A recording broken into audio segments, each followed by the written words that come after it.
हम नेक्स्ट देख रहे हैं। ठीक है, तो classification according to mechanism of action, यानी ड्रग का जो मैकेनिज्म ऑफ एक्शन होगा उसके बेसिस पे भी हम ड्रग को क्लासीफाई करते हैं। जैसे जो बैक्टीरिया अपने सर्वाइवल के लिए क्या करेगा, या तो वो प्रोटीन बनाएगा या सेल वॉल सिंथेसिस करेगा या अपना डीएनए या आरएनए का डुप्लीकेशन करेगा। ये बहुत सारे स्टेप होते हैं।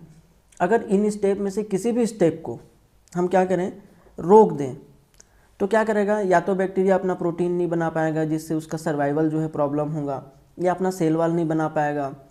ठीक है, तो इस तरीके से मैकेनिज्म ऑफ एक्शन के बेसिस पे हम इसको अलग अलग क्लासीफाई करते हैं। तो चलिए देखते हैं। सबसे पहला क्लास है सेल वॉल सिंथेसिस इनहिबिटर, यानी कि अगर कोई ड्रग है जो किसी भी तरीके से बैक्टीरिया के सेल वॉल के सिंथेसिस को क्या कर दे, इनहिबिट कर दे, तो क्या करेगा, बैक्टीरिया अपना सेल वॉल नहीं बना पाएगा तो ये सर्वाइव नहीं कर पाएगा।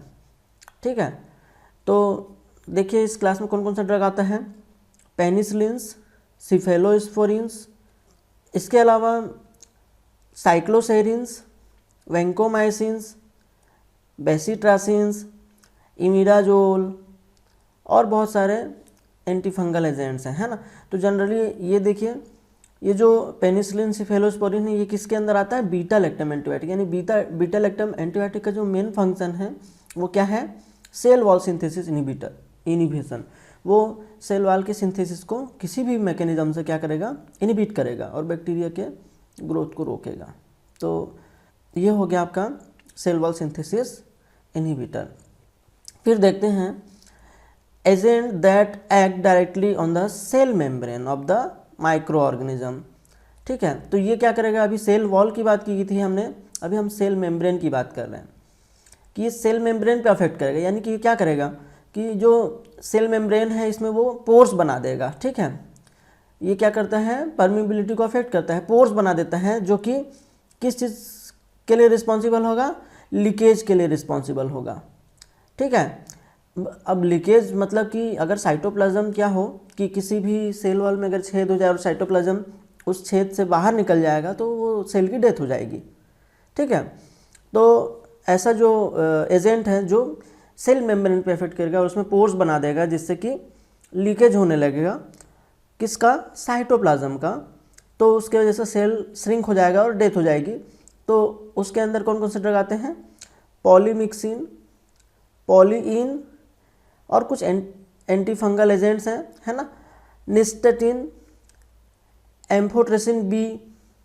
ठीक है, ऐसे बहुत सारे जो ड्रग हैं वो किसके अंदर आएंगे, वो आएंगे जो कि प्लाज्मा मेम्ब्रेन के साथ इंटरफेयर करता हो, प्लाज्मा मेम्ब्रेन में पोर्स का फॉर्मेशन कर देता हो। ठीक है, फिर आता है हमारे पास agent that affect the function of 30S and 50S ribosomal subunit. अब आपको पता ही है कि राइबोसोम्स का काम क्या होता है, प्रोटीन सिंथेसिस करना, और राइबोसोम जो है वो दो सब यूनिट से मिलके बना होता है, 30S एंड 50S।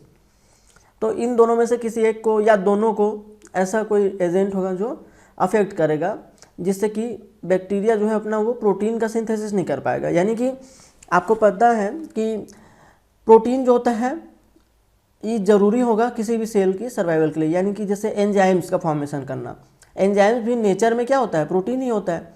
तो अगर कोई किसी फिजियोलॉजी के लिए अगर कोई एंजाइम रिस्पॉन्सिबल है और अगर वो एंजाइम ना बने तो वो फिजियोलॉजी उसकी इफेक्ट होगी, तो इस तरीके से सेल का डेथ हो जाता है। तो ये बैक्टीरिया जो है वो अपना प्रोटीन का सिंथेसिस नहीं कर पाएगा।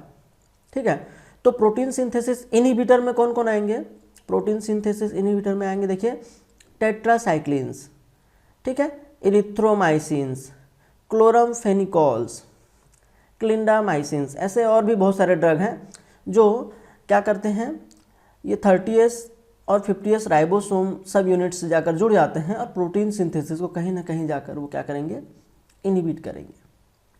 ठीक है, फिर आता है agent that binds to a 30S ribosomal subunit, यानी कि ये सिर्फ और सिर्फ 30S पे ही बाइंड होगा। ठीक है, और उसके प्रोटीन सिंथेसिस को अल्टर करेगा, मतलब किसी भी तरीके से अफेक्ट करेगा। तो इसमें आता है देखिए एमिनोग्लाइकोसाइड्स। एमिनोग्लाइकोसाइड्स जो क्या है, प्रोटीन सिंथेसिस इनिबिट करेगा जिससे कि सेल डेथ हो जाएगी, यानी कि जो बैक्टीरिया है वो मर जाएगा। ठीक है, फिर आता है agent that affect nucleic acid metabolism. Nucleic acid मतलब जो उसका डीएनए या आरएनए है, अगर उसके मेटाबॉलिज्म में किसी भी तरीके का इंटरफेरेंस कर दिया जाए, किसी भी तरीके का रुकावट डाल दिया जाए, तो क्या है वो अपना डीएनए या आरएनए नहीं बना पाएगा। और अगर डीएनए आरएनए नहीं बना पाएगा तो सेल डिवीज़न हो पाएगा क्या? नहीं हो पाएगा। सेल डिवीज़न के लिए उसको चाहिए कि वो अपना डीएनए डबल करे, आरएनए डबल करे। ठीक है, तो देखिए यहाँ पे एक एग्जाम्पल मैंने दिया हुआ है, बट इसके अलावा बहुत सारे और भी हैं। तो यहाँ पे देखिए एक रिफाम्पिसिन या रिफामाइसिन्स, जो रिफामाइसिन्स होते हैं वो क्या करते हैं, inhibit DNA dependent RNA polymerase. ये क्या करेगा, DNA dependent RNA polymerase enzyme को जाकर इनहिबिट कर देगा। ठीक है, और इस तरीके से सेल की डेथ हो जाएगी क्योंकि वो अपना डुप्लीकेशन नहीं कर पाएगा। ठीक है, तो ऐसे बहुत सारे ड्रग हैं, मैं आगे आपको इसके लिए कुछ ट्रिक्स भी बताऊंगा जिसमें हम ऐसे ड्रग्स को कैसे मेमोराइज करके रख सकते हैं।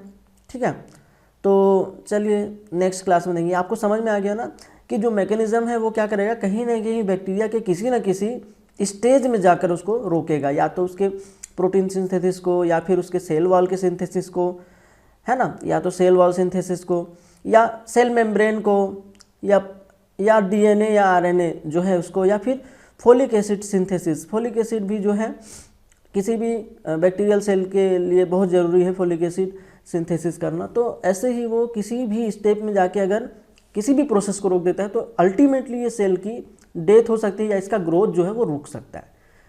तो इस तरीके से हम on the basis of mechanism of action अलग अलग ड्रग को क्लासीफाई करते हैं। ठीक है, तो चलिए नेक्स्ट स्लाइड में हम देखेंगे कुछ और इम्पॉर्टेंट फैक्ट्स